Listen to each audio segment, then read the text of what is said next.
Doctor అంటే ట్రీట్మెంట్కి before and after patient ఎలాంటి జాగ్రత్తలు తీసుకోవాలి? మెయిన్ థింగ్ అమ్మా దీంట్లో ఏంటంటే బిఫోర్ అండ్ ఆఫ్టర్ కూడా like any neuro disease stress levels తగ్గించుకోవాలమ్మా. మెజారిటీగా మేమేం చూసినామంటే చాలా ఈ type A personality, high strung, కోపం ఎక్కువ వచ్చి లేకపోతే తొందరగా పనులు అయిపోవాలనుకున్న వాళ్ళు, అప్రహెన్సివ్ ఉన్న వాళ్ళకి ఈ ట్రైజెమినల్ న్యూరాలజీ అనేది ఎక్కువ శాతంలో ఉంటుంది. అంటే కాజ్ ఎఫెక్ట్ కూడా కావచ్చు. ఈ పెయిన్ వల్ల కూడా అప్రహెన్షన్ పెరిగి ఇరిటబిలిటీ చూపించవచ్చు, లేకపోతే ఇరిటబిలిటీ వల్ల ఈ పెయిన్ ట్రిగ్గర్ కూడా కావచ్చు అనమాట.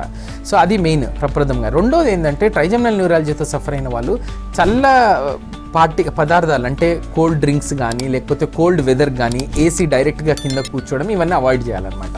తర్వాత కొన్నిసార్లు మనకి ట్రిగ్గర్స్ తెలుస్తాయి అన్నమాట. కొన్ని ఫుడ్స్ అంటే కొన్ని టైప్ ఆఫ్ ఫుడ్, తర్వాత అబ్నార్మల్ చూవింగ్, వీటితో కూడా ట్రిగ్గర్ అవుతుంది. సో ఇవన్నీ ఏంటంటే patient is the best person to assess అండి ఏది ట్రిగ్గర్ అవుతుందో. వాటిని అవాయిడ్ చేసుకొని స్ట్రెస్ లెవెల్స్ తగ్గించుకొని మెడిటేషను, యోగా ఇవన్నీ కూడా చేసుకుంటే డెఫినెట్గా లాంగ్ టర్మ్ పర్మనెంట్ క్యూర్ అయ్యే ఛాన్సెస్ చాలా బాగుంటాయి.